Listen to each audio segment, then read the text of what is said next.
আমি সেই মানুষ যে একবেলা খেয়েছি একবেলা খাইনি, কিন্তু নিজের ময়দান ছেড়ে কোনোদিন যায়নি। আর আমার অভিনয়টা বিক্রি হয়, সুতরাং আমার অভিনয়টা বিক্রি হয়, আমার শেড দাঁড়া নয়। আপনাদের সবাইকে স্বাগত সিনে গসিপে। যখনই কোনো কাজ শুরু করি বা কোনো অনুষ্ঠান শুরু করি বা কোনো লাইভ শুরু করি, প্রথমেই বললি শুভ সন্ধ্যা। এখন সেটা বলতে পারছি না, তার কারণ শুভ অশুভর মাঝখানে আমরা দাঁড়িয়ে আছি। আজকে যে এখানে আসা, আপনাদের সামনে আসা, লাইভে আসা, কিছু কথা বলতে চাই, যেগুলো হয়তো গণমাধ্যমে বলতে পারি, কিন্তু যেহেতু ওদের একটা এডিট সিস্টেম আছে, ওরা এডিট করে করে দেখায়, তাই সেটা সম্পূর্ণ মানুষের কাছে পরিষ্কার হয় না। যেরকম সম্প্রতি আমি একটা চ্যানেলে একটা ইন্টারভিউ দিয়েছিলাম, সেটাকে এত কুচো কুচো করে রিল হিসেবে দেখিয়েছে যে মানুষের কাছে ভুল ইনফরমেশন গেছে। সুতরাং কোনো গণমাধ্যমে নিজের বক্তব্য রাখার থেকে যদি অনেক কিছু বলার থাকে, তাহলে নিজস্ব এই মাধ্যমটা সব থেকে ঠিক জায়গা যেখানে নিজের বক্তব্য বলা যায়। তো একটা বক্তব্য যেটা বলার আর কি, যে কালকে আমি বেরিয়েছিলাম আমাদের শখের বাজারে। কালকে যে 9টা থেকে 10টা অবধি কর্মসূচি ছিল, যে প্রত্যেকের বাড়ির আলো নিভিয়ে মোমবাতি হাতে বেরোতে হবে। তো আমি আমার এলাকাতেই বেরোনোর চেষ্টা করি। তো কালকে আমি শখের বাজারে গিয়েছিলাম এবং বহু মানুষ এসেছিলেন, প্রচুর মানুষ এসেছিলেন, সব বয়সের মানুষ, এক একজন তার পরিবার নিয়ে এসেছিলেন এবং অনেক বড় মিছিল হয়েছিল। শখের বাজার থেকে চৌরাস্তা ওইটুকুই বোধহয় পুলিশ পারমিশন দিয়েছিল। সেখান থেকে ঘুরে ঘুরে শখের বাজারের মোড়ে জমায়েত হয়, স্লোগান হয়, গান হয়, খুব ভালো লাগছিল। সবার হাতে মোমবাতি, একটা ছোট্ট বাচ্চা তার হাতেও একটা মোমবাতি, সবার হাতে মোমবাতি, না হলে প্রদীপ, না হলে মোবাইলের টর্চ লাইট জেলে সবাই জাস্টিস ফর আরজি কর সেই স্লোগান দিচ্ছিলেন এবং সেই স্লোগানে মুখরিত হয়ে উঠছিল। কিন্তু একটা জিনিস যেটা কালকে খুব মনে হয়েছে, সেটা হচ্ছে যে আজকে আমাদের শুনানি হওয়ার কথা ছিল, সেটা হয়নি, সেটা পিছিয়ে গেছে। যে কারণেই হোক, সবকিছু তো আমাদের মধ্যে সাধারণ মানুষের পক্ষে জানা সম্ভব নয় এবং আমার মতো আনাড়ি মানুষের পক্ষে অনেক কিছু বোঝাও সম্ভব নয়। তো যাই হোক, সেটার কারণ ভালোই থাকুক খারাপই থাকুক, কোনো কারণে বিচারটা পিছিয়ে গেছে। কিন্তু কালকে আমি যেটা বেরিয়ে দেখলাম, এর আগে আমি প্রথম বেরিয়েছিলাম 14 তারিখ রাতে বেরিয়েছিলাম। 14 তারিখ রাতে যখন বেরিয়েছিলাম, তখন আমি একটা জিনিস দেখেছিলাম যে বিচারের বাণী নীরবে নিভৃতে কাঁদে, বিচারের বাণী সয়ে কাঁদছিল, সেই বিচারের বাণী উল্টো হতে, মানে আমি যদি একটা শিশুকে ধরে নিই যে সে কাঁদার অবস্থা থেকে সে উল্টো হতে শিখেছে, সে উল্টাতে শিখেছে, উল্টে বুকে টানার চেষ্টা করছে। পরের দিন যখন আমি মিছিলে যাই, কলেজ স্কোয়ারে যাই, তখন দেখি যে শিশুটা হামাগুড়ি দিচ্ছে। আর কালকে আমি দেখেছি শিশুটা মেরুদণ্ড সোজা করে হাঁটতে শিখে গেছে, সে পা পা করে হাঁটছে। সুতরাং আজকে মানুষের মানসিকতা, মানুষের চাওয়াটা অনেক শক্ত জায়গায় গেছে, অনেক কঠিন জায়গায় গেছে বলে, নমস্কার দাদা, নমস্কার, অনেক কঠিন জায়গায় গেছে বলে আমার কালকে মনে হয়েছে। এবং এটা খুব সিরিয়াস একটা জায়গায় চলে গেছে, সিরিয়াস জায়গায় গেছে, যেটা হওয়া উচিত ছিল। এর আগের দিন আমরা দেখেছি যে ডাক্তাররা 22 ঘন্টা টানা বসে থেকে লালবাজারের সামনে, এবং কোন রকম ঝামেলা, কোন রকম ইট ছোড়াছুড়ি, কোন রকম মারামারি, কোন রকম দাঙ্গা না করে স্থির হয়ে তারা তাদের মানে কথাটা, তাদের যে দাবি জানিয়েছিলেন, এবং একটা সময় লোহার গেট খুলে দিতে বাধ্য হয় এবং তারা তাদের যে আবেদনটা সেটা পুলিশ কমিশনারের হাতে নিয়ে গিয়ে দেন এবং তার সঙ্গে শিরদাঁড়াটাও দেন। এটা আমার খুব ভালো লেগেছে এবং এটা থেকে আমি শিক্ষা নিয়েছি এবং আমার মতো নিশ্চয়ই অনেকেই শিক্ষা নিয়েছে। সুতরাং কালকে আমি যখন নিজে বেরিয়েছিলাম এবং কালকে সারা রাত আমি নিউজ দেখেছি ভোর 4টে অবধি, আমার দেখে যেটা মনে হয়েছে যে মানুষ অতিরিক্ত ক্ষুব্ধ হয়েছেন। মানে এই যে এতটা দেরি হচ্ছে, এত দিন পেরিয়ে যাচ্ছে, আমরা সঠিক কিছু বিচার পাচ্ছি না, এবং পুলিশ কমিশনারের হাতে ডাক্তাররা যখন তাদের আবেদনপত্রটা দিতে গেছেন, তখন তিনি বলেছেন উনি ওনার কাজে প্রচন্ড খুশি। এইসব মিলিয়ে মিশিয়ে মানুষ এবং ইয়ুথ আর কি, যারা বাচ্চা ছেলে মেয়ে, যারা ইয়ুথ, যারা দেশের ভবিষ্যৎ, তারা প্রচন্ড ক্ষুব্ধ। তারা না মানার সীমা এসে দাঁড়িয়ে গেছে, মানে দেওয়ালের একদম পিঠে, মানে দেওয়ালে পিঠ থেকে গেছে এমন একটা জায়গায় দাঁড়িয়ে আছে। এবং তাদের মানসিকতা দাঁড়িয়েছে হয় এসপার না হলে ওসপার। যারা আন্দোলন করছেন তাদের অবস্থা দাঁড়িয়েছে হয় এসপার নয় ওসপার। সমস্ত আন্দোলনেরই এটা রীতি যে আন্দোলন একটা সময় চরম জায়গায় যাবে, বিচার পেতে, জাস্টিস পেতে, মানুষ যেটা চাইছে, যে ভবিষ্যৎটা দেখতে চাইছে, সেটা দেখতে যত দেরি হবে মানুষ তত ক্ষুব্ধ হবেন। এবার এই ক্ষুব্ধতার মাঝখানে কি হবে, যে কোনো ক্ষুব্ধতার মাঝখানে কিছু কিছু ভুল হবে, এটা হতেই পারে, এটা খুব স্বাভাবিক। কিন্তু আমি একটাই কথা বলবো যে এই ভুলগুলো ঠিক করা উচিত এবং মাথা ঠান্ডা। কালকে যেরকম আমি দেখলাম যে, আমি সেটার মানে গণমাধ্যমে বললামও, যে একজন শিল্পী মাথা ভাঙায় আঁকছিলেন, তাকে চড় মেরে মেরে সরিয়ে দেওয়া হলো এবং তার আঁকাটাকে মুছে দেওয়া হলো। প্রত্যেক মানুষের নিজের মতো করে প্রতিবাদ করার অধিকার আছে। একজন শিল্পী যে আঁকছিল সে যে কোনো মনস্ক হতে পারে, সে যখন এই প্ল্যাটফর্মটা এসে দাঁড়াতে, এটা আমরা কেন বুঝতে পারছি না আমি জানি না, যে আমি যে কোনো মানুষ কোনো একটা মনস্ক হতেই পারেন। কেউ ডান মনস্ক, কেউ বাম মনস্ক, কেউ অন্য মনস্ক, কেউ নিম্ন মনস্ক, বিভিন্ন মনস্ক হতে পারে। কিন্তু যখন এই প্ল্যাটফর্মে এসে দাঁড়িয়েছে, সে কিন্তু একটা অরাজনৈতিক প্ল্যাটফর্মে এসে দাঁড়িয়েছে এবং তার জামাটাকে খুলে রেখে এসে দাঁড়িয়েছে। তার সেই জায়গাটায় সেই সম্মানটা দিতে হবে। তো কালকে ওই শিল্পী যখন আঁকছিলেন, ওনাকে মেরে ধরে সরিয়ে দিয়ে ওর আঁকাটার উপর চুনকালি করে দেওয়া হলো। কেন হলো আমি বুঝতে পারলাম না। এটা কেন হলো আমি বুঝতে পারলাম না, যে কেন, কি কারণে। যে ভদ্রলোক দাঁড়িয়েছিলেন তিনি বললেন যে ও নাকি স্পেশাল কোন একটা রাজনীতি, অন্য একটা রাজনীতি দলের সঙ্গে যুক্ত, এখানে এসে এই করছিল সেই করছেন, যা যা বলে থাকে আর কি, ভেরি কমন। ওটা নিয়ে কথা বলার কোনো দরকার নেই, ওনারা ওরকমই বলে। তো সেরকম, তো আমি মনে করি যে শিল্পীর তো শিল্পের মাধ্যমে প্রতিবাদ করার জায়গা আছে, তাকে কেন এরকম করা হলো। আমি যেরকম 9 তারিখ যখন আরজি করে এই ঘটনাটা ঘটে, 9 তারিখ আমি বম্বে গিয়েছিলাম।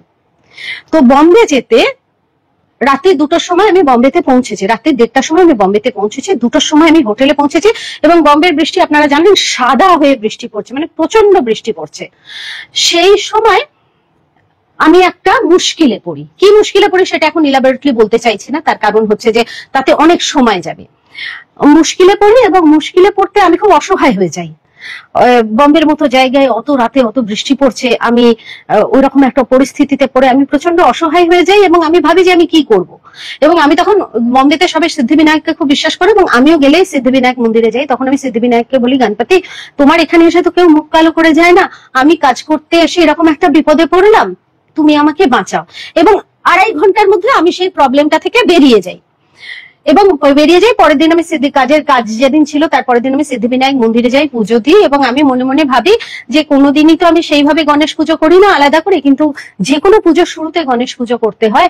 তো এবারে আমি গণেশ পুজো করবো এবং গণেশ ঠাকুরটা আমি নিজে নিজে বানিয়ে নেবো। আমি কোনোদিনও ঠাকুর বানাইনি, তো আমি ভাবি যে আমি গণেশ ঠাকুরটা নিজে নিজে বানিয়ে নেবো। তো এবার এইটা ভেবেছিলাম যে যেরকমই পারি, ভগবান তো নিজের আকার নিজেই ধারণ করে নেন, আমি মাটি দিয়ে একটা গণেশ ঠাকুর বানিয়ে নেবো, সেটাকেই আমি পুজো করব। এবং আমি একটা গণেশ ঠাকুর এই ঘটনার মধ্যে দিয়ে যখন যাচ্ছি, এই মিছিল, এই আন্দোলন, এই সমস্ত কিছুর মধ্যে দিয়ে যাচ্ছি, তখন আমার মনে হলো যে, তো আমি তখন ভাবলাম যে আমি একটা গণেশ ঠাকুর বানিয়ে নিলাম।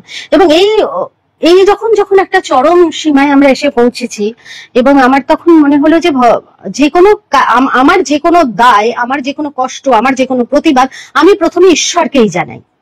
আমি সবার আগে ঈশ্বরকে জানাই, কারণ আমি একটা জিনিসই মনে করি যে ঈশ্বর দিলে ফুরোয় না, মানুষ দিলে কুলোয় না। ঈশ্বর চাই, তাই মানুষের মাধ্যমে আমরা পাই, সুতরাং আমি ঈশ্বরকেই বলবো। তো আমি ঠাকুরটা গড়তে শুরু করি এবং এই মানসিকতা নিয়ে গড়ি যে আজকে যে মেয়েটার সঙ্গে এরকম হলো এবং যে হাতিটার সঙ্গে, যে মা হাতিটার সঙ্গে এরকম হলো, ভগবান তুমি তো তার দায় এড়াতে পারো না। সুতরাং তোমার মায়ের আগে, মা দুর্গার আগে, মা দুর্গা যদি অসুর দলনী হয় তার আগে তুমি আসবে, সুতরাং তোমাকে তো তার দায় নিতে হবে, তুমি কেন তার দায় নেবে না বলে আমি ঠাকুরটাকে গড়ে আপনাদের আমি ঠাকুরটাকে দেখাই।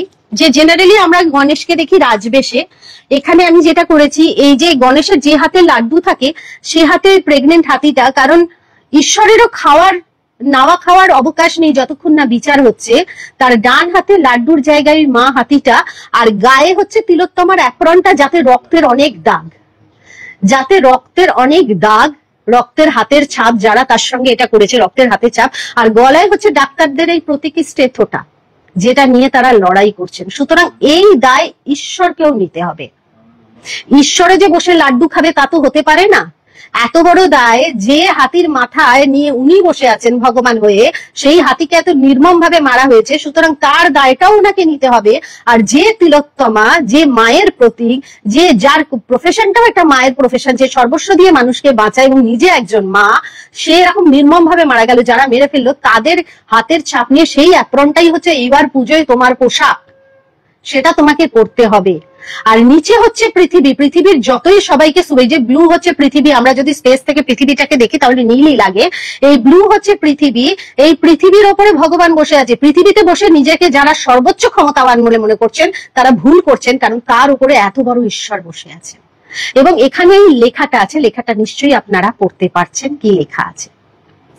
সুতরাং আজকে যদি এই ঠাকুরটা বানানোর জন্য কেউ যদি মনে করে যে আমাকে গুলি করে মারবে বা আমার আঙুলগুলো ভেঙে দেবে, তাহলে তো আমার কিছু করার নেই, তিনি করতেই পারেন। এটা দেখে কোনো দাদার যদি রাগ হয় এবং তিনি যদি মনে করেন যে অপরাজিতা অভিনয় করা কাজ, এরকম একটা ঠাকুর বানালো, এরকম একটা করছে, দে ওর আঙুলগুলো কেটে দে, ভেঙে দে, বা ওকে গুলি করে মেরে দে।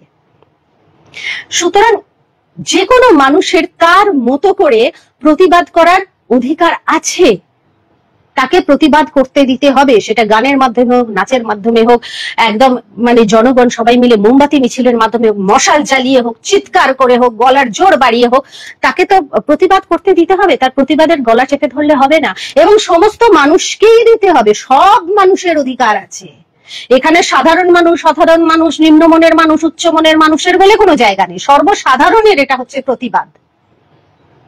সর্বসাধারণের প্রতিবাদ হচ্ছে এটা, এখানে সবাইকে। কালকে একটা জিনিস আমার খারাপ লাগলো, যে শ্যামবাজারে ঋতুপর্ণাদি গিয়েছিলেন। তো ঋতুপর্ণাদি গিয়েছিলেন, এর আগে ওনার ওই শঙ্খ বাজানো দেখে আমি দেখেছি প্রত্যেক মানুষ, অনেক মানুষ ট্রোল করেছেন। আমাকে যদি আজকে তীর ছুঁড়তে বলা হয় আমি পারবো না, হয়তো আমি চেষ্টাও করে দেখবো না, বা চেষ্টা করলেও নিজের লোকেদের মধ্যে করব, কিন্তু আমাকে যদি মনে বলা হয় যে কোনো একটা পয়েন্টে তীর ছুঁড়ে মারো, আমি পারবো না, আমার সেটা জানা নেই। ও শাঁখ বাজাতে হয়তো পারে না, আমি ধরে নিলাম, শাঁখ বাজাতে পারেনি, সেটা নিয়ে যথেষ্ট ট্রোল হয়েছে, যথেষ্ট খারাপ কথা বলা হয়েছে। অত খারাপ কথা ও ডিজার্ভ করে বলে আমার মনে হয় না। ঠিক আছে, মানুষের মনে হয়েছে, এখন এটা একটা ট্রেন্ড হয়েছে, মানুষকে গালাগালি দেওয়া, কোন একটা ইস্যু খুঁজতে চায়, ট্রেন্ড হয়েছে, দিয়েছে, ঠিক আছে। কিন্তু কালকে যখন মানুষটা গিয়ে পৌঁছেছে, তাকে ধিক্কার দেওয়ার কি কারণ তো আমি বুঝতে পারলাম না। ও করেছেটা কি? ও কি বলেছে যে আপনার মা বোনের নগ্ন ছবি আপনার বাড়ির দরজায় সেটে দেবো, বা আপনার আঙুল ভেঙে দেবো, যা ফোঁস করবে যারা আমি তাদেরকে চুপ করিয়ে দেবো, এরকম কোনো বক্তব্য কি ও রেখেছে যে ওকে ধিক্কার দেওয়া হলো? যারা এগুলো করছে, যারা এই ধরনের কাজ করছে, আপনারা যারা ধিক্কার দিচ্ছেন, আপনারা তাদের গিয়ে ঘেরাও করুন না, তাদের বলুন না। যারা এই ধরনের, এই যে কালকে যে রাস্তায় শিল্পীটি আঁকছিল তাকে যারা মারলো, যারা বলছে আপনার মা বোনের নগ্ন ছবি আপনার বাড়ির দেয়ালে সেটে দেবো, যারা বলছে বা আপনার আঙুল কেটে দেবো, আপনার ভেঙে দেবো, আপনারা তাদের গিয়ে ঘেরাও করুন না, তাদেরকে বলুন না। কালকে ওকে যেভাবে ধিক্কার দেওয়া হচ্ছিল, কেন দেওয়া হলো আমি বুঝলাম না। ও তো সাধারণ মানুষ হিসেবেই গেছে। আর আপনারা যদি বলেন যে ওকে প্রেস চেপে ধরেছিল, সেটা প্রেসের কাজ, তাদেরকেও তাদের কাজ করতে দিতে হবে। যে সেলিব্রিটি গেছে, সে কি বলছে তাকে। আমি দুটো মন্তব্য শুনেছি দু জায়গায়। একজন বলেছে যে ওর সঙ্গে ওর বাউন্সার কেন ছিল। প্রথম কথা, আমি ঋতুদিকে 29 বছর চিনি, আমি 29 বছর কাজটা করছি, আমার জীবনের প্রথম কাজ ওর সঙ্গে, মনের মানুষ। আজকে একটা লোক যে হুইল চেয়ারে থাকে, মানে হুইল চেয়ারে, সে যদি প্রতিবাদে যায়, আপনি যদি তাকে বলেন তুমি হুইল চেয়ারে কেন, তুমি উঠে দাঁড়াও, প্রতিবাদ করতে এসেছো, তুমি হুইল চেয়ারে থাকতে পারবে না, উঠে দাঁড়াও, সেটা কি কোনো মানে সুস্থ মানুষের কথা? আজকে 29 বছর ওকে আমি বাউন্সার নিয়ে চলতে দেখি, ওর ওটা অভ্যেস, নইলেও পারবে না রাস্তায় যাতায়াত করতে। এবং কালকে রাহুল মানে ওর বাউন্সার ছিল বলে ও অক্ষত অবস্থায় ফিরতে পেরেছে, নইলে জনগণ যেরাম ভাবে ও মার খেয়ে মরে যেত, জামা কাপড় ছিঁড়ে দিত। একটা মানুষ গেছে, একটা মহিলাদের যেখানে সুরক্ষা, মহিলাদের যেখানে সম্মান নিয়ে মিছিল হচ্ছে, মহিলার সুরক্ষা, মহিলার সম্মান, মানুষের সুরক্ষা, মানুষের সম্মান, সে যেভাবেই যাক, যেরকম করেই যাক, সে গেছে সেখানে গিয়ে দাঁড়াতে। সে কি এটা ডিজার্ভ করে? আপনারা বলুন। সেটা ডিজার্ভ করে? অনেক মানুষ অনেক যুক্তি দেখাচ্ছে, অনেক কিছু করছে, অনেক কিছু বলছে, কিন্তু একটা মহিলাদের সম্মান, মহিলাদের সুরক্ষা, মহিলাদের সমস্ত কিছু নিয়ে কথা হচ্ছে যেখানে, সেখানে যখন একটা মহিলা গেছে, তাকে ওরকম বোতল ছুঁড়ে মারা, জুতো ছুঁড়ে মারা, ধিক্কার দেওয়া, এটা কোন সংস্কৃতির অঙ্গ আমাকে বলুন। একজন লিখেছে এগুলো দক্ষিণে, কি জানো, দক্ষিণে গিয়ে করবেন, উত্তরে এসব করতে আসবে না, শ্যামবাজার এলাকায় এলে না চামড়া গুটিয়ে দেবো। একজন লিখেছেন, আপনি চামড়া গোটানোর কে ভাই? আর শ্যামবাজারটা কি পৃথিবীর বাইরে পড়ে? মানুষের যাওয়ার অধিকার নেই? ওটা কি তালিবান সাম্রাজ্য? শ্যামবাজার কি তালিবানদের জায়গা যেখানে ওখানে গেলে চামড়া গুটিয়ে দেবেন? আমি নাম করে করে বলতে পারি, কিন্তু নাম করাটা সাংবিধানিক অন্যায়, সেই জন্য আমি বলতে পারছি না, নইলে আমি প্রোফাইলগুলো এক্ষুনি দেখিয়ে দিতাম। একজন লিখেছে যেগুলো ওইসব যাদবপুর টাদবপুর এলাকায় করবেন, এইখানে করতে এলে চামড়া গুটিয়ে দেবো। আপনি কে ভাই চামড়া গোটানোর? আমরা কি তালিবান সাম্রাজ্যে বাস করি নাকি যে আপনি আমাদের চামড়া গুটিয়ে দেবেন? একজন আর্টিস্ট যে 40 বছর ধরে এই মানুষকে আনন্দ দিয়ে আসছেন, সার্ভিস দিয়ে আসছেন, তার বিনিময়ে প্রত্যেকে আমরা কাজ করলে পয়সা পাই, সেও হয়তো পেয়েছে। একজন লিখেছে আপনাদের অনেক টাকা, আপনাদের মিছিলে দাঁড়ানোর কি দরকার, আপনারা হিপোক্রেট। আমি প্রচুর হিপোক্রেটকে মিছিলে হাঁটতে দেখেছি, যাদের ওদের থেকে আমাদের থেকে অনেক লাখ লাখ কোটি কোটি বেশি টাকা, এবং তারা সবাই হিপোক্রেট। আমি ধরে ধরে বলে দিতে পারি এই লোকটা হিপোক্রেট, এই লোকটা হিপোক্রেট বলে দিতে পারি। তারাও কিন্তু সব দৌড় ঘটছে, তারাও এক ধরনের ধর্ষক। সুতরাং যিনি বলছেন যে আপনার চামড়া গুটিয়ে দেবো এদিকে এলে, তিনি তো সব থেকে বড় ধর্ষক। এরা তো নিজেকে আইডেন্টিফাই করে দিচ্ছে যে আমি ধর্ষক, আমি মেয়েদের যৌন হেনস্থা করতে পারি, তাদের নির্যাতন করতে পারি। আরেকজন লিখেছেন স্বস্তিকাকে নিয়ে আমার বেতে, আমি যখন লিখেছি যে কারোর হাসি দেখে ট্রোল করবেন না, কারণ আজকে যে লড়াইটা হচ্ছে তাতে মানুষ নির্ভীকভাবে হাসবে বলে, জয়ের হাসি হাসবে বলে, শান্তির হাসি হাসবে বলে, তাতে তিনি লিখেছেন স্বস্তিকা নাকি বাম মনস্ক সম্পন্ন, হ্যান ত্যান। আলাম যাই হোক না কেন, সে তো আজকে মানুষের পাশে দাঁড়াচ্ছে, মানুষের পাশে দাঁড়াতে, তাতে তিনি তার বিশাল বিবৃতি দিয়েছেন, আমি সেই কথাতে যাচ্ছি না। কিন্তু যে মনস্কই হোক না কেন, সে কিন্তু এখন, আরেকজন বলেছে দেবলীনার আজকে একটা ইন্টারভিউতে দেবলীনা বলেছে আমাদের পাশে আপনারা দাঁড়ান। সে বলেছে আপনি আমাদের পাশে দাঁড়ান, আপনি কে?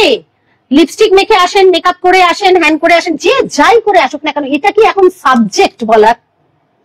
আমরা সবাই সবার পাশে থাকতে চাই, প্রত্যেকটা মানুষের পাশে থাকতে চাই। আর না হলে আপনারা একটা জনমত তৈরি করুন যে শিল্পীরা এই মিছিলে আসবে না। শিল্পী মানে কোন শিল্পী না, না সেটা গানের শিল্পী, না সেটা নাচের শিল্পী, না সেটা আঁকার শিল্পী, না সেটা অভিনয়ের শিল্পী, কোন শিল্পী এই মিছিলে আসবে না। 4টে শিল্পীকে আমি আদর করবো আর 4টে শিল্পীকে আমি ধিক্কার জানাবো, এটা কোনোদিন হতে পারে না। শিল্পীরা সবাই এক। আজকে 4টে শিল্পী গান বাজনা করবে, 4টে শিল্পী করবে, 4টে শিল্পী ভলেন্টিয়ারিং করবে, 4টে শিল্পী স্লোগান দেবে। কিঞ্জল একজন শিল্পী, কিঞ্জল যে এই মেডিকেলের যে ফেটার্নিটিরা যে লড়াইটা করছে, তাদের যে সব থেকে বড় সেনাপতি বা সব থেকে বড় যোদ্ধা, সেও একজন শিল্পী। তাহলে বলুন এই সমস্ত শিল্পী বাদ আমরা কোনো শিল্পীকে চাই না? কয়েকজন শিল্পীকে আমি ভলেন্টিয়ার করব, কয়েকজন শিল্পীকে আমি আদর করব এবং কয়েকজন শিল্পীকে আমি ধিক্কার করব, এটা কিন্তু কোনোদিনও হতে পারে না, এটা কখনো হতে পারে না। তাহলে শিল্পীদের আলাদা করে নিন, শিল্পীরা আলাদা করে বুঝবে তারা কিভাবে করবে, যে কোনো শিল্পী ঢুকবে না। এবং সাধারণ মানুষও শিল্পী, তাদেরও শৈল্পিক সত্তা আছে, সেই জায়গায় আপনারা কি করবেন? কেউ ভালো গান গায়, কেউ ভালো নাচে, কেউ ভালো, তাহলে আপনাদের বোঝাবে প্রমিনেন্ট যারা শিল্পী, যাদের নাম আছে, যাদেরকে টিভিতে দেখা যায়, যাদেরকে শোনা যায়, যাদেরকে করা যায়, তাদেরকে আমরা মানছি না, তারা কেউ থাকবে না। তার মধ্যে কোনো ডিরেক্টরের মুখ দেখা যাবে না, কোনো অ্যাক্টরের মুখ দেখা যাবে না, কারোর মুখ দেখা যাবে না। এভরিওয়ান ইজ শিল্পী। পারবেন করতে? শুধু সফট টার্গেটের উপর খোঁচা দেয়া না, আবার নিজেরা বড় বড় কথা বলেন যে মেয়েদের সুরক্ষা, মেয়েদের সুরক্ষা। কালকে যখন ঋতুপর্ণাকে মারছিল, তার মধ্যে যে ছেলেটা হাত তুলে নাচছিল, সে কত মেয়েদের সুরক্ষা চাই আমি জানি, দেখে বোঝা যাচ্ছিল তাকে। মেয়েদের সুরক্ষায় সে কতটা ব্রতী হবে যে এরকম ভাবে হাত তুলে নাচছিল, ঋতুপর্ণা ধিক্কার, এরকম অসভ্যের মতো নাচছিল, সে কত মেয়েদের সুরক্ষায় ব্রতী বোঝা গেছে আমার। সবসময় একটা কথা বলছি, যখন কিছু করতে যাবেন সবসময় সংযত থাকবেন আপনারা এবং ভেবে দেখবেন যে কি করছি। একটা মাসের মধ্যে আছি মানেই আমাকে যে গড্ডালিকা প্রবাহে গা ভাসাতে হবে তা কিন্তু নয়। একটা মাসের মধ্যে আছি মানে তারা যা করছে আমি সেরকমই করলাম, এটা কিন্তু কখনোই উচিত নয়। সবসময় ভেবে দেখা উচিত যে আমি আজকে যে ইস্যুটা নিয়ে লড়ছি সেখানে সবাইকে দরকার, সেখানে সবাইকে দরকার, প্রত্যেকটা মানুষকে দরকার। কে কিরকম ভাবে সেজে এলো, কে কি পোশাকে এলো, কে কি করলো, একদম না, আমাদের সবাইকে দরকার। আমাকে যেরকম সবাই বলছে, আপনাকে তো কোনো মিছিলে দেখলাম না, ঠান্ডা ঘরে বসে বড় বড় কথা বলাটা, হয় তারা গণমাধ্যম দেখে না, হয় তারা সংবাদ মাধ্যমে চোখ রাখে না, আর না হলে বলার জন্য বলছে। কারণ আমি মিছিলে গিয়ে সেলফি তুলে পোস্ট করে বলবো না যে এই দেখুন আমি এই মিছিলে গিয়েছিলাম, সেটা আমার চরিত্র না, আমি পারবো না। যবে থেকে ইস্যুটা শুরু হয়েছে আমি আমার নিজের কোনো পোস্ট দিইনি, খালি আমার বৌদির জন্মদিনের পোস্ট দেয়া ছাড়া। আমি সেই মানসিকতারই মানুষ নয়। সুতরাং যারা এই ধরনের কথা বলেন তাদেরকে আপনারা বোঝান, আর আপনারা সঠিক জায়গায় আন্দোলনটা করুন যে যারা এই ধরনের ঘটনা ঘটাচ্ছে, যারা এই ধরনের নোংরা নোংরা কথা বলছে। আজকে কালকে যদি মানুষের একটা অন্য রকমের কোনো ঘটনা ঘটতো, তাহলে সেই দায় কে নিত আমাকে বলুন? পুলিশ তো নিজের লাগাম ছেড়ে দিয়েছে, তার তো কোনো নাই। ত্রিসীমানার মধ্যে কোনো পুলিশকে দেখা যাচ্ছিল না, পুলিশ তো অনেকদিন আগেই হাত তুলে দিয়েছে, তারা তো নিষ্ক্রিয়। তারপরেও নগরপাল বলছে যে সে নাকি তার টিমের কাজে প্রচন্ড খুশি, এই জন্যই তো পশ্চিমবঙ্গের এই অবস্থা। নগরপাল বলছে নাকি সে নাকি প্রচন্ড খুশি। এবং কিঞ্জল, তুমি যদি আমার এই এটা দেখো, আমার এই লাইভটা দেখো, তাহলে তুমি প্লিজ তোমারও কিছু বক্তব্য রেখো, কারণ তুমি সমযোদ্ধা এটার। সুতরাং পুলিশ যখন কিছু করছে না, এর যখন কোনো ভূমিকা নেই, সমস্ত কিছু যখন সিস্টেম যখন এত আলগা, তখন মানুষকেই নিতে হবে মনুষ্যত্ব দিয়ে। যেখানে মনুষ্যত্বের গল্প হচ্ছে, মনুষ্যত্ব ফিরে পাওয়ার গল্প হচ্ছে, মনুষ্যত্ব এবং শিরোধারা নিয়ে একটা কথা হচ্ছে, সেই জায়গায় দাঁড়িয়ে এরকম একটা ঘটনা ঘটে কি করে? কালকে মিমিকেও ধিক্কার স্লোগান দেওয়া হয়েছে, গো ব্যাক স্লোগান দেওয়া হয়েছে। কেন? আমি আজকে একটা পোস্টে আমি দেখেছি মিমিকে, ঋতুপর্ণাকে দেখিয়েছে মমতা ব্যানার্জির সঙ্গে ওদের ছবি দেখা যায় বলে ওদের সঙ্গে নাকি এরকম করা হয়েছে। যতগুলো শিল্পী ময়দানে নেমে লড়ছে, যতগুলো শিল্পী, প্রত্যেককে কোনো না কোনো দিন মমতা বন্দ্যোপাধ্যায়ের সঙ্গে ছবিতে দেখা গেছে। চ্যালেঞ্জ, হয় পুরস্কার নিতে, নয় তার পাশে দাঁড়াতে, নয় তার অনুষ্ঠানে অ্যাঙ্কারিং করতে, নয় তার অনুষ্ঠানে গান গাইতে, নয় তার অনুষ্ঠানে নাচতে, প্রত্যেকটা শিল্পীকে দেখা গেছে। তাহলে তাদের সবাইকে বলুন, এদের সবাইকে মমতা, তারা তো যোদ্ধা, তারা তো ভলেন্টিয়ারি করছে, তারা তো এ করছে এবং খুব সুন্দরভাবে, খুব মানে এফিসিয়েন্সির সঙ্গে কাজ করছে। তারা প্রত্যেকে খুব এফিসিয়েন্সির সঙ্গে কাজ করছে। আজকে কলেজ স্ট্রিট থেকে সেদিন ধর্মতলা যে মিছিলটা হয়েছিল, আমি সেই মিছিলে হেঁটেছি, তার মধ্যে যত ভলেন্টিয়ার ছিল অসাধারণ। আমার দেখে তাদেরকে প্রণাম করতে ইচ্ছে করছিল, স্পেশালি যারা স্লোগান দিচ্ছিল তাদেরকে প্রণাম করতে, অত সুন্দর ম্যানেজমেন্ট। কিন্তু তার মধ্যে বহু শিল্পীও ছিল যারা ভলেন্টিয়ার, এবং তারা একটা সময় এই এই এই যে শাসক দলের সঙ্গে কথা হচ্ছিল তাদের সঙ্গে খুব অ্যাক্টিভলি যুক্ত ছিল। জিনিস শিখে রেখেছেন, চটি চাটা চটি চাটা চটি চাটা। আরে মানুষের পরিবর্তনটাকে, মানুষের ভালোত্বটাকে নিতে পারবেন না? মানে অনেক ভালো কাজ হচ্ছে। কালকে হাজরা মোড়ে যারা পথনাটিকা করছিলেন অসাধারণ। মানুষের মধ্যে চেষ্টা করছেন, মানুষ চেষ্টা করছেন, এবং এইটার একটা রেজাল্ট আছে, এটার একটা রেজাল্ট হবে। কিন্তু তার জন্য আমাদের সহিষ্ণু হতে হবে এবং সবাইকে ওয়েলকাম করতে হবে, প্রত্যেকটা মানুষকে ওয়েলকাম করতে হবে। কালকে আমি শখের বাজারে যাচ্ছি, শখের বাজারে গিয়ে দাঁড়ালাম, প্রত্যেকে মোমবাতি নিয়ে নিয়ে দাঁড়িয়ে আছে। একদল হয়তো ভদ্র মহিলা তার পরিবার নিয়ে এসেছেন, তিনি বোধহয় কারুর বাড়িতে কাজ করেন বা কিছু হবে। তিনি এসে যেই বাতি জ্বালাতে শুরু করলেন, অন্য দলটা অন্য ব্যারিকেডের দিকে চলে গেল। কেন? এ লড়াই সবার, এ লড়াই সবার। সে আবার চলে যায়। আমি বললাম দাঁড়ান দিদি, আমরা সবাই মিলে স্লোগান দেবো, আপনি দাঁড়ান। এখানে মানে আমি জানি না কালকে ওখানে যারা ছিলেন তাদের মধ্যে এখানে কেউ আছেন কিনা, তারা বলতে পারবেন। সুতরাং এই লড়াই সবার, এ লড়াই তোমার, এ লড়াই আমার। এই লড়াইয়ে কাউকে ধিক্কার দেওয়া মানে নিজেকে ধিক্কার দেওয়া। যারা ধিক্কার দিয়েছেন তাদের নিজের লজ্জা করছে না? একটা আঙুল যখন আপনি কারোর দিকে তোলেন, তিনটে আঙুল তো নিজের দিকে থাকে। এবং এই লড়াই আরো বড় হবে। সত্যি যদি সুনামি আরো পেছনে সুনামি আসবে, এই লড়াই আরো বড় হবে, এই লড়াই আরো সাংঘাতিক জায়গায় যাবে। এই ভাইবসটা কালকে আমি ফিল করেছি। সুতরাং আমাদের সকলকে সংযত হবে, শক্ত হতে হবে এবং সবাইকে ওয়েলকাম করার ক্ষমতা রাখতে হবে। এবং সবার আগে বুঝবেন যে এটা মনুষ্যত্বের লড়াই। একটা মেয়ে মারা গেছে, যে মেয়েটা সবাইকে হিলিয়ে দিয়ে গেছে, মানুষের মনুষ্যত্বকে হিলিয়ে দিয়ে গেছে। সেখানে তোমার গায়ে কাদা, তুমি হাত কাটা ব্লাউজ পরে গিয়েছিলে, তুমি ছোট জামা পরে গিয়েছিলে, তুমি হেসে সেলফি তুলেছো, তুমি এই করেছো, তুমি শাক বাজিয়েছো, তুমি গয়না পরেছো, তার কোনো জায়গা নেই। এখানে সবাই আমরা সমান। এখানে কেউ ইন্ডিভিজুয়াল রূপে যাচ্ছে না। আমি যেদিন প্রথম 14 তারিখ যখন আমি যেতে চাই, আমি যখন বললাম আমার এক বান্ধবীকে বললাম যে ব্যাপারটা আমাকে বুঝতে পারছি না, আমাকে একটু দে না, আমাদের বেহালা থেকে কিভাবে কোন জায়গা থেকে যাবো, তখন সে আমাকে একটা গ্রুপে অ্যাড করিয়ে দিল, বলে এই গ্রুপে সমস্ত কিছু দিচ্ছে, তুই যা। গ্রুপে আমি অ্যাড হতে সঙ্গে সঙ্গে 5 মিনিটের মধ্যে আমাকে একজন লিখে পাঠালেন, আপনি ফুটেজ নেওয়ার জন্য আসবেন তো? নিজেকে বিশেষভাবে প্রমাণ করার চেষ্টা করবো না। আমি কিভাবে ফুটেজ নেবো ওখানে গিয়ে, আর কি ফুটেজ পাবো, কি আমি কি ওখানে গিয়ে অভিনয় করবো, সেই সুযোগ পাবো না? বিজ্ঞাপনের কাজ করতে যাব? আর বিশেষভাবে তাহলে কি আমি মুন্ডু কেটে যাব? কারণ আমার মুখটাই তো আমার পরিচয়। লিখলো আপনি কিন্তু বিশেষভাবে আসবেন না, নিজেকে বিশেষভাবে প্রমাণ করার চেষ্টা করবেন না। আমি কি মুন্ডুটা কেটে রেখে যাব? আমার মুখটাই তো আমার পরিচয়। তখন আমি মাস্ক পরে, সানগ্লাস পরে গেলাম, টুপি পরে, কি না আমাকে যাতে লোকে আলাদা করে আইডেন্টিফাই না করে, কারণ আমাকে দল থেকে বলা হয়েছে যে আপনি যেন বিশেষভাবে যাবেন না। এটা কি ধরনের অপমান, কি ধরনের অসভ্যতা! মানে প্রত্যেকটা সময় আজকে যদি কোন শিল্পী, তার শিল্পী তো আবেগী মানুষ হয়, কোন শিল্পী যদি এই ঘটনার জন্য বলে আমি সুইসাইড করলাম, দায় কে নেবে? কেউ নেবে? তার জাস্টিসটা কি হবে? কালকে ঋতুদির সঙ্গে যে ঘটনা ঘটেছে সেই জাস্টিসটা কি হবে? এবং আমার কথা বলছি, আমি তো গাড়ি নিয়ে যাই না কোথাও, আমি হয় দূরে হলে মেট্রো করে যাই, আর আমার কাছে আমার শখের বাজার চৌরাস্তায় হলে আমি হেঁটে যাই। আমার সঙ্গে শুধু আমার বাড়ির মেয়েরা যায়, ওর সঙ্গে তো তার বাউন্সার ছিল, ওর সিকিউরিটি ছিল, আমার সঙ্গে আমার মেয়েরা যায়, আমার নাচের স্কুলের মেয়েরা যায়। আজকে আমার সঙ্গে যদি এই ঘটনাটা ঘটে, তাহলে আমি ওই কটা মেয়েকে প্রোটেক্ট করব কি করে, আর তাদের গার্জিয়ানদের কাছে আমি উত্তরটা কি দেব?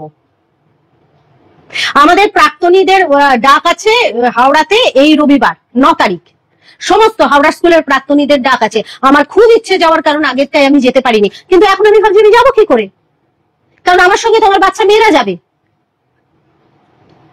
আজকে যদি এই ধরনের ঘটনা ঘটে, তাদের সামনে কি ইনস্ট্যান্স তৈরি হবে, সেটা তাদেরকে আমি বাঁচাবো কি করে? কেউ যদি এইরকম ভাবে তেড়ে আসে, করে আসে, তাহলে তো একটা অ্যাক্সিডেন্ট হয়ে যাবে। কালকে যারা ঋতুদিকে বাঁচাতে গেছে, কার হাত কেটেছে, কার পা কেটেছে, কার মুখ ফুলে গেছে, কার মাড়ি ফুলে গেছে, এই তো হয়েছে। সুতরাং যারা এই ধরনের কাজ করে, তাদের এগেনস্টেও তাহলে স্টেপ হওয়া উচিত।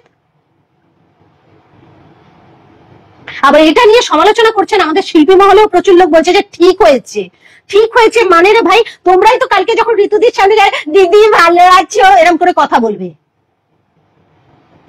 যারা আজকে সমালোচনা করছো, ফেসবুকে লিখছো যে ঠিক হয়েছে, কালকে মানুষটার সঙ্গে তোমরা অভিনয় করতে যাবে, তখন তো বলবে দিদি ভালো আছো, দিদি তোমায় একটা প্রণাম করি, দিদি তোমায় কি সুন্দর লাগছে, দিদি এইসবই তো বলবে তার পাশে দাঁড়িয়ে।